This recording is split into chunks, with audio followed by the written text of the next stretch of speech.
Panlilihis umano sa ibang issue ang usapin ukol sa impeachment laban kay Vice President Sara Duterte ayon sa kapatid niyang si Congressman Paulo Duterte. Sa gitna niyan, inaasahang maisasalang na sa Order of Business sa plenaryo ang 3 reklamo laban sa bise. Nakatutok si Chino Gaston.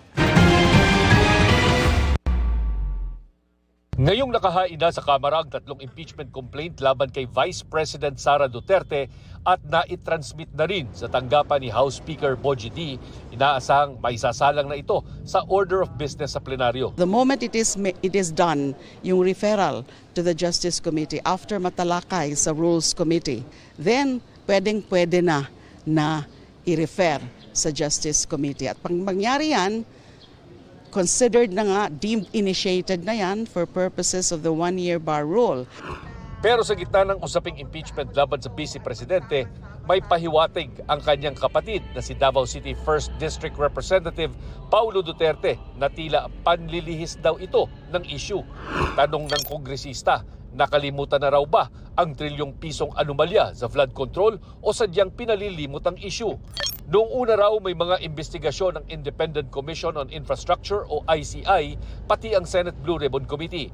Pero bigla na lang daw nawala na parang bula. Sa halip nagkaroon ng tinawag niyang carefully timed impeachment spectacle ang sagutan ng Senado at ng Chinese Embassy kaugnay sa West Philippine Sea. At bigla daw lumabas ang isang dating House Speaker sa saktong oras na may inihaing impeachment complaint sa Kamara. Halata daw na ito ay panlilihis.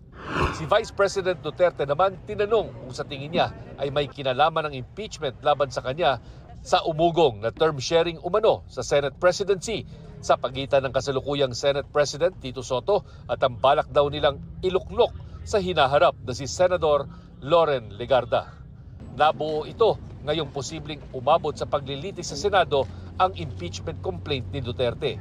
Nilinaw ng bise na wala siyang kinalaman dito. Mula naman akong nakakausap na senador sa term sharing. In fact, hindi ko na nga kinakausap yung mga senators. Kasi napapansin ko kapag merong kumakausap sa akin or tumutulong sa akin or kahit man lang nangangamusta sa akin ay binabanatan ng administrasyon. Pinafailan ng kaso, tinitreten, hinaharas. So, ang nangyayari sa akin ngayon ay hindi ako makikipag-usap sa mga tao para na lang maiwas sila sa init ng ulo ng administrasyon. Ganun din sa mga senators. Para sa GMA Integrated News, Chino Gaston, nakatutok, 24 oras.